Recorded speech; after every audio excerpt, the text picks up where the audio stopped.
Hola, bienvenidos. Vamos a continuar con la materia que estamos viendo el video anterior. Aquí vamos a aprender sobre la tabla periódica y sobre cómo en esta se ordenan los elementos de acuerdo a sus propiedades. Ya vimos algunas cosas así bien generales a modo de introducción a este tema. Ahora vamos a profundizar un poquito más en estas cosas. Entonces, recordando, en la tabla periódica teníamos entonces una separación por grupos y por periodos. Los grupos van a ser las columnas, el 1, el 2, así hasta el 18. O sea, tenemos 18 grupos y vamos a tener estos 7 periodos. Primer periodo, segundo periodo, tercer periodo, cuarto periodo. ¿Ok? Entonces, ¿de dónde viene todo esto? ¿Quién lo inventó? Ya les di una pista en el video anterior. La primera tabla periódica como tal, como la conocemos nosotros, no era exactamente igual a esta. Esta es la que conocemos actualmente. Esta es una de las últimas modificaciones más o menos del año 2016, 2000, por ahí. Pero esta se remonta al año 1869, en que Dmitri Mendeleev postuló o publicó más bien un manual. Ya era un manual, él lo hizo, él era profesor en San Petersburgo, Rusia. Y él era profesor en una universidad, era catedrático y diseñó un sistema para enseñarle a sus alumnos las propiedades de los elementos que se conocían hasta ese entonces, que eran bastantes. Esos son los que se ven en esta tabla: los periodos y los grupos. Entonces él sabía que había ciertos patrones que se repetían. Como puso los periodos arriba, quedó como tabla periódica. Para los que saben ruso, dice tabla periódica de los elementos, una cosa así. Entonces, ¿qué es lo importante aquí? De partida, esto no se le ocurrió de un día para otro. Como les digo, fue un desarrollo, se demoró un par de años, muchos intentos y muchos estudios en llegar a esta conclusión. Y todo fue para ayudar a sus alumnos. Y si se fijan, él tiene ahí espacios vacíos. Ahí. Tiene todo ese periodo. O sea, perdón, todo ese grupo está vacío. Aquí también tenemos hartos espacios vacíos. Y él de partida ordenó de manera creciente, ¿cierto?, las masas de los elementos. O sea, desde el elemento más liviano, que se ve acá, hacia el más pesado que se conocía, que me parece que es el uranio. Que tenía acá esta tablita de Mendeleev. Entonces va desde el más pesado desde el más liviano hacia el más pesado. Creo que expliqué eso en el último video. Y él va dejando espacios vacíos, ¿cierto? Pero lo importante de esto es que él no deja un espacio vacío porque se le ocurre, porque sí, porque no quería poner nada ahí.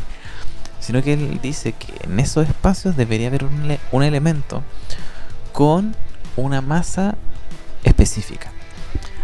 Y lo grandioso fue que pocos años después, 6 años después, el año 1875, un científico en Francia descubre el galio, ¿ya? Y el galio, si solo lo vemos acá, el galio se encuentra aquí.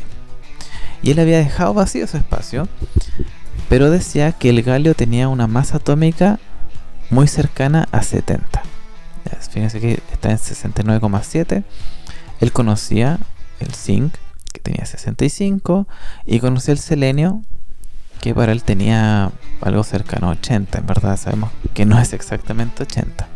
Ya, de hecho el 80 es más del bromo. Pero él sabía que teníamos estos espacios vacíos.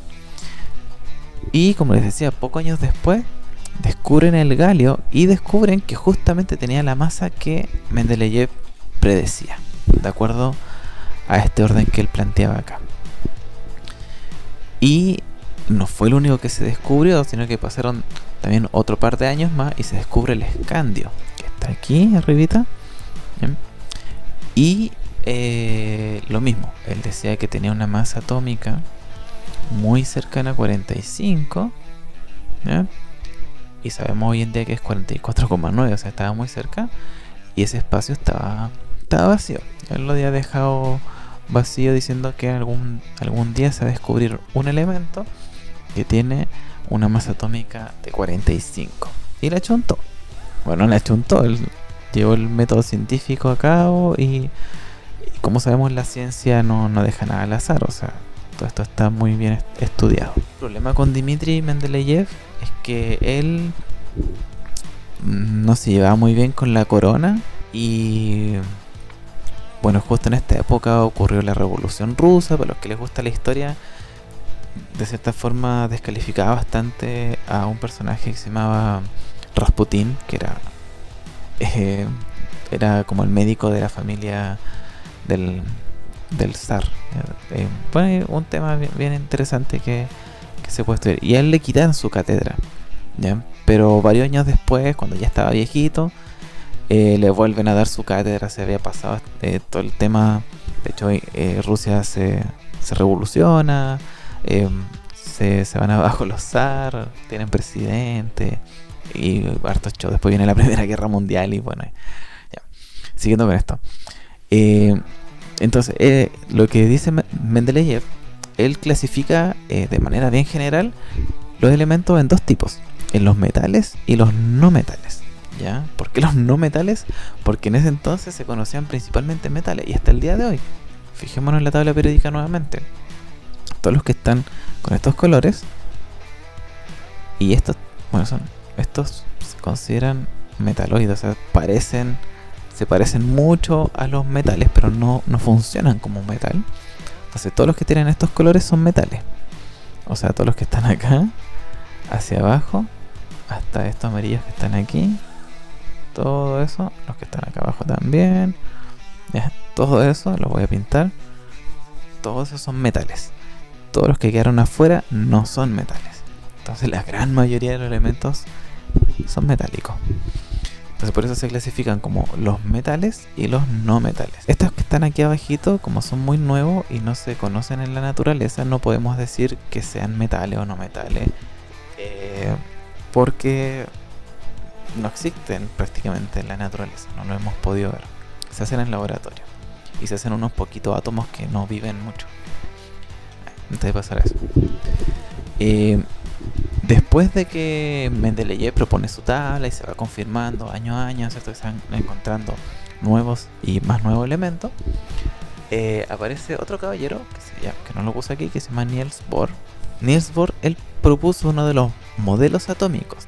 No sé, si se olvidaron, revisen el video anterior. Niels Bohr propone que los átomos teníamos núcleo y alrededor de este núcleo teníamos órbitas, y en esas órbitas tenemos orbitales. Entonces él dice que de acuerdo a la configuración o a la cantidad de electrones que se encuentran en cada orbital, vamos a tener unas ciertas propiedades, ¿ya? Y esto le vamos a llamar su configuración electrónica. Aquí lo puse. Niels Bohr propone que esa periodicidad de las propiedades, o sea, que se repitan ciertas propiedades, va a depender de acuerdo a los electrones que tiene y cómo estos se ordenen en la nube de electrones.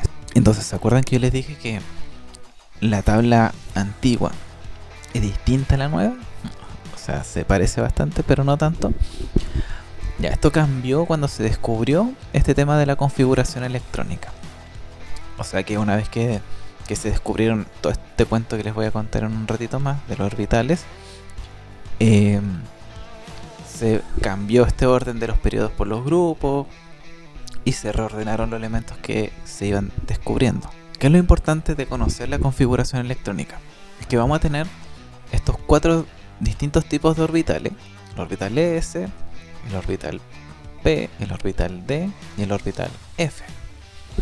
Y estos orbitales siempre van a atender a la estabilidad, igual que nosotros en la vida, ¿no? Me imagino. Buscan la estabilidad, ya sea completándose o liberándose de electrones que, por así decirlo, les sobran. Entonces, para entender eso, les voy a explicar rápidamente en qué consiste esta configuración electrónica. No voy a entrar mucho en detalles porque eso lo deberíamos ver más adelante. Entonces, como les dije, tenemos 4 tipos de orbitales. Los que encontramos aquí, los S, admiten 2 electrones. Los voy a dibujar como una casilla. Creo que es la forma más fácil de entenderlo. Es una casilla en la cual van a calzar 2 electrones. uno que apunta hacia arriba y uno que apunta hacia abajo. El orbital P tiene 3 casillas. ¿Cuántos electrones admitirá? Bueno, siguiendo esta misma lógica, deberían ser 6, ¿no? 3 que apuntan hacia arriba y 3 que apuntan hacia abajo. El orbital D tiene 5 casillas. Siguiendo la misma lógica, debería tener 10 electrones que pueden caber acá. 5 que apuntan hacia arriba y 5 que apuntan hacia abajo. En el orbital F vamos a encontrar 7, pero ya no lo voy a dibujar para... Voy a centrarme en el S y en el P ya para ejemplificar. Entonces cuando se llena un orbital, estas flechas indican que se van a ir llenando los orbitales de acuerdo a la cantidad de electrones que tiene un átomo.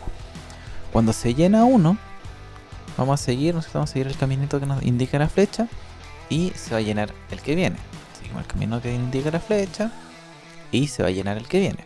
Entonces para un elemento vamos a buscar uno bien sencillo. Vamos a ir por el carbono. El carbono tiene 6 protones.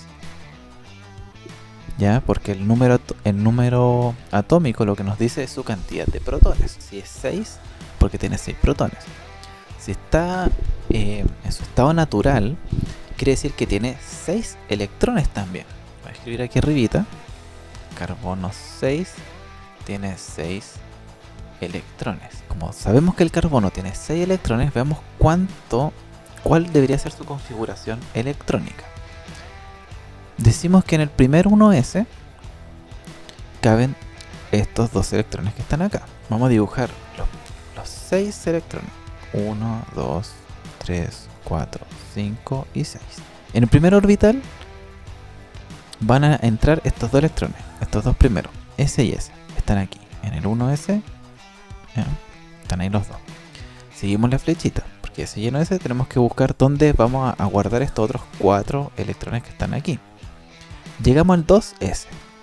Entonces aquí también sabemos que caben solamente 2 electrones. Guardamos 1 y 2 electrones. Guardamos S y guardamos S. Ya, nos faltan todavía, así que tenemos que ver dónde los guardamos. Seguimos el caminito y llegamos al 2p. Sabemos que 2p, que el p admite 6 electrones. Entonces vamos a guardar uno aquí y uno aquí. Después les voy a explicar por qué no van ahí mismo, pero ya guardamos S y nos quedamos sin electrones. Por lo tanto, vamos a decir que su configuración electrónica es 1s y guardamos 2 electrones acá. Después llegamos al 2s y guardamos 2 electrones acá. Después llegamos al 2p y guardamos solamente 2 electrones ahí. Esto último me va a indicar su configuración electrónica, o sea, cómo va a interactuar y cuáles van a ser sus propiedades va a depender de esto y nada más que esto. Bueno, en algunos casos se suma el último orbital, el penúltimo orbital también. Ya en el caso del carbono es así. Ya vamos a decir que el carbono tiene 4 electrones de valencia. ¿A qué nos referimos con electrones de valencia? Quiere decir que son los orbitales de su última capa. Su última capa es el 2, ya no el 2p, el 2, en este y en este. Entonces, esa es su capa más externa, ya, la capa 2. Ya, porque a veces uno se confunde cuando aprende esto y piensa que la capa más externa es la P. No, el P es el suborbital. Después les vamos a entrar más en detalle de eso, pero la última capa es la capa 2. Por lo tanto, la cantidad de electrones que se encuentran en la última capa son sus electrones de valencia. ¿Ya? ¿Y cuántos son? Hay que contar este número que dejamos aquí. 2 más 2 es 4. Entonces el carbono tiene 4 electrones de valencia. Estoy dibujando acá arriba. Eso lo dibujamos como puntitos alrededor. Tiene 1, 2, 3 y 4. Podemos hacer lo mismo con todos los elementos, pero nos demoraríamos 20.000 años en hacer eso. Por ejemplo, en el caso del sodio, vamos a hacer el sodio. Cuando tenemos elementos ya más grandes, lo que hacemos es buscar el gas noble, el último gas, porque este tiene la configuración completa. ¿Ya? Entonces vamos a decir que el sodio, cuyo número atómico es el 11, entonces tiene 11 electrones. Vamos a decir que tiene la configuración del neón, ¿sí? Del último gas noble que viene antes de él, en el periodo anterior. Y del neón partimos con lo que se llena del neón. Entonces el neón completa el 2p. Ya completa los 6 electrones que deberían ir en este suborbital. Entonces tenemos que seguir adelante. Hasta acá tenemos 10 electrones. Y ese número después cuando veamos esto es bien importante, o nos va a facilitar mucho la vida, aprendernos cuántos electrones tenemos hasta este punto. Entonces hasta acá tenemos 10 electrones y sabemos que el sodio tiene 11. Por lo tanto la configuración electrónica del sodio va a ser neón 3s1. Ya, el neón lo vamos a poner entre paréntesis para que se separe. Entonces tenemos la misma configuración hasta el neón, y después del neón, o sea, después de este orbital del 2p, vamos a seguir al que viene aquí abajito, que según esto es el 3s. Y como ya guardé 10 electrones, me falta 1. Entonces ese 1 va aquí. Entonces el sodio tiene un solo electrón de valencia. Y que como no está completando esta órbita, lo más probable es que lo quiera botar. Ya, porque es mucho más estable parecerse al neón que tomar un electrón de afuera, porque eso implica un gasto de energía. Entonces es mucho más fácil entregar ese electrón. ¿Ya? Entonces, como puede entregarlo, hay otros elementos que pueden recibirlo. Ya, voy a darle un ejemplo que lo vamos a ver varias veces durante este video, que es el cloro. El cloro, después lo vamos a ver cómo es, pero le facilita mucho la vida si es que recibe electrones. Entonces, cuando un átomo entrega electrones o recibe electrones, vamos a llamar que se está ionizando. ¿Ok? Un proceso que se llama ionización. Entonces, cuando cambia el número de electrones que posee un átomo. Ya, ese cambio de número, recuerden que en relación al número de protones. En el caso del sodio, que tiene 11, o sea, los protones es igual a 11 y los electrones es igual a 11. Ya, en el caso del carbono 6 es porque protones tiene 6 y electrones tiene 6. Y lo mismo con todo el otro elemento. Pero, de acuerdo a las circunstancias en las cuales se puede encontrar un átomo, puede ganar electrones o perder los electrones. Cuando pierde electrones, y esto es un poquito confuso porque como que las cosas se dan vuelta, se transforma en un ion positivo. ¿Ya? Y a los iones positivos le decimos catión. ¿Okay? Un catión positivo. ¿Por qué es positivo? Porque al perder los electrones, supongamos que acá se fue el electrón, quedé con muchos más protones. Y ahí, como los protones son positivos, entonces vamos a decir que el ion queda cargado positivamente. ¿Ya? Porque perdió las cargas negativas, que son los electrones. Y recuerden que solamente los electrones se pueden mover. No podemos sacar los protones dentro del núcleo. Bueno, si lo hacemos, estaríamos haciendo una bomba nuclear. Y eso no ocurre todos los días en el mundo. Por otra parte, quien recibe ese electrón, hay átomos que pueden recibir los electrones. Vamos a formar un ion negativo que se va a llamar anión. ¿Ya? Entonces, al ganar los electrones, va a tener más cargas más cargas negativas, y eso le va a conferir unas propiedades negativas, ¿ya? De anión. Entonces, por ejemplo, veamos dónde se ve esto en la vida real. En una pila. Ya, una pila tiene un borne, un lado positivo y un lado negativo. Ya, lo que nosotros vemos son dos metales, son idénticos, pero por dentro vamos a encontrar varias cosas. Acá encontramos una vara, que esa cosita que resalta de las pilas en verdad sigue hacia abajo. Y vamos a encontrar, ¿se acuerdan que el borde positivo C de electrones?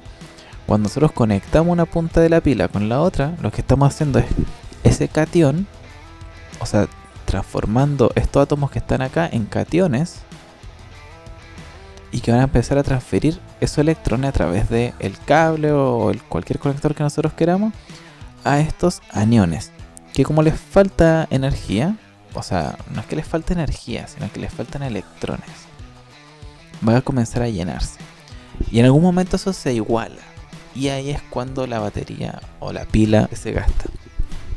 ¿Es posible hacer el proceso contrario? Sí, podemos recargar una pila, ya, pero en algunos casos es bastante difícil y complicado y es preferible no hacerlo porque podemos hacerla explotar. Va a depender mucho de los materiales de los que está hecha. De acuerdo a eso, a esas propiedades de ceder o recibir electrones van a tener diferentes propiedades. Y vamos a ver esas propiedades de acuerdo a la clasificación que encontramos en la tabla periódica. Entonces los metales, que son la gran mayoría, y aquí también estoy generalizando porque acuérdense que hay hartos tipos de metales dentro de la tabla periódica, van a poseer de 1 a 3 electrones de valencia en general, ya siempre hay excepciones. Como son poquitos los electrones que podríamos decir que le están sobrando a su última a su órbita más alejada, van a cederlos. Van a ceder electrones, por lo tanto van a formar fácilmente cationes. Entonces en una pila, en el ejemplo que les daba recién, el borde positivo es un metal. En algunos casos son metaloides o otros tipos de metal. Esto les va a permitir que se ordenen. Después vamos a ver más sobre los enlaces metálicos, pero por ahora dejémoslo así, que se ordenan muy bien y tienen una estabilidad atómica muy fuerte. Por lo tanto van a ser dúctiles y maleables. ¿Qué significa eso? Dúctil significa que puede formar cables. O sea que lo podemos estirar y formar largas y muy largas hebras de este metal.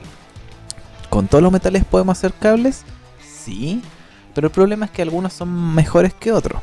Ya, por ejemplo, podemos hacer cables de titanio, pero no son tan fuertes como por ejemplo un cable de cobre.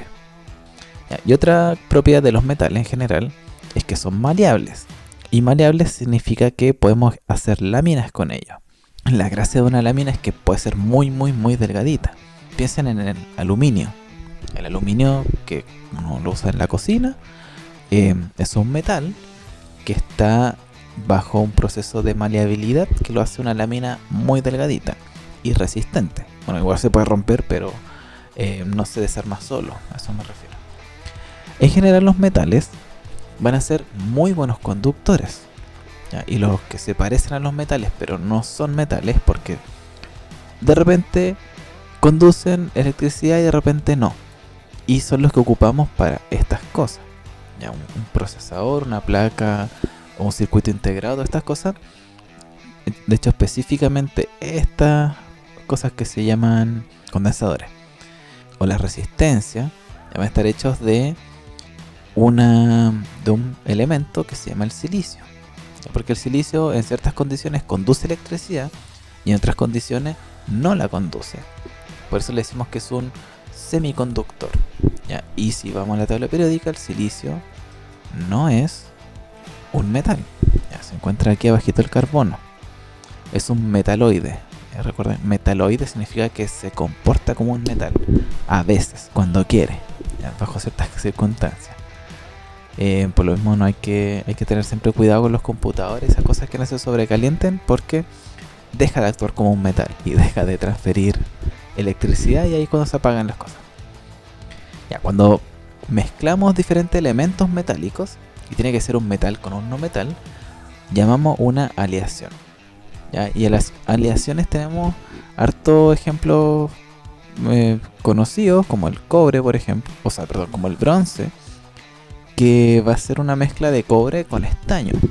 Esto se descubrió hace miles de años. O sea, recuerden que una de las épocas de la prehistoria se llama la edad de bronce, cuando se descubre que podemos mezclar el cobre, que era una piedra que sacaban de los cerros, y el estaño, que era otra piedra que sacaban no de los cerros, y se dan cuenta que al mezclarla se formaba en el recipiente que los derretían, se formaba como una película que parecía oro, pero no era oro, pero era muy resistente, podíamos hacer cosas más abundantes con cobre. El cobre era muy utilizado en la antigüedad, pero era difícil de encontrarlo porque se encuentran a grandes profundidades, si no vayan a ver Chuquicamata. En cambio el estaño se encontraba en piedras más superficiales, era más fácil de encontrar, no era tan peligroso. Entonces podíamos agrandar mucho la cantidad de cosas que se podían hacer con pequeñas cantidades de cobre, añadiendo el estaño. Y por eso es tan importante la edad de bronce, porque aparecen un montón de herramientas, armas sobre todo. Y la otra clasificación eran los no metales. Y esto es como que se meten en un gran grupo nomás, un montón de elementos que no comparten muchas propiedades similares. Solamente estas que coloqué aquí. Primero van a poseer de 4 a 6 electrones en su última capa. Ahora depende del elemento, podemos encontrar más electrones o menos electrones. Ya, pero lo importante de este número o de esta información es que como tiene muchos electrones, sus orbitales están casi llenos. Y ese casi llenos les permite que sea más fácil recibir electrones que cederlos. O sea, mucho más fácil recibir 1 o 2 que botar 6. Entonces, como puede recibir electrones, recibe electrones, le vamos a llamar anión. ¿Ya? O sea, van a formar aniones cuando cambia su cantidad de electrones. Entonces son muy buenos para recibir electrones. Y esto les da la característica contraria a los metales, que van a ser malos conductores de electricidad y de calor. Se me olvidó, creo que mencionar eso antes. Puse solamente buenos conductores. Entonces, si yo tomo, por ejemplo, una piedra de azufre, como la que se ve aquí, esta piedra, si yo le aplico calor, no se va a calentar muy rápido, no va a cambiar su estado fácilmente, tiene que ser grandes cantidades de calor y de hecho no hay muchas cosas que podemos hacer con el azufre en base a que conduzca electricidad o conduzca calor. De hecho se utiliza para hacer vidrio, porque el vidrio no conduce ni calor ni electricidad. Pero si los vemos a simple vista, no hay mucha semejanza entre no metales como el yodo, el azufre, el bromo, el fósforo y el cloro. El cloro es más fácil encontrarlo como un gas. El bromo se derrite, o sea, no es que se derrita, pero se transforma en líquido fácilmente. Ninguno tiene como un color parecido a otro. Ya, no hay muchas características visibles que lo hagan parecido. Hay algunos, sí, pero en general no se van a parecer mucho entre ellos. Y aquí puse una tablita con más información sobre qué cosas son comunes de los metales y qué cosas son comunes de los no metales. ¿Qué cosas se me fue decirle? Esta, que a simple vista los metales reflejan la luz, mientras que los no metales no reflejan la luz. Y esto tiene que ver con su configuración electrónica también. La densidad, suelen ser bastante densos los metales, mientras que los no metales por lo general no son muy densos, flotan en el agua, o parecieran ser densos y no lo son. El punto de fusión también es bien importante esto. El punto de fusión son muy elevados, o sea, para derretirlos me refiero, para transformarlo en líquido y después el líquido transformarlo en gas. Eso es el punto de ebullición. Ya son muy muy altos. Mientras que los no metales, su densidad es menor, su punto de fusión son más bajos. Por ejemplo, el yodo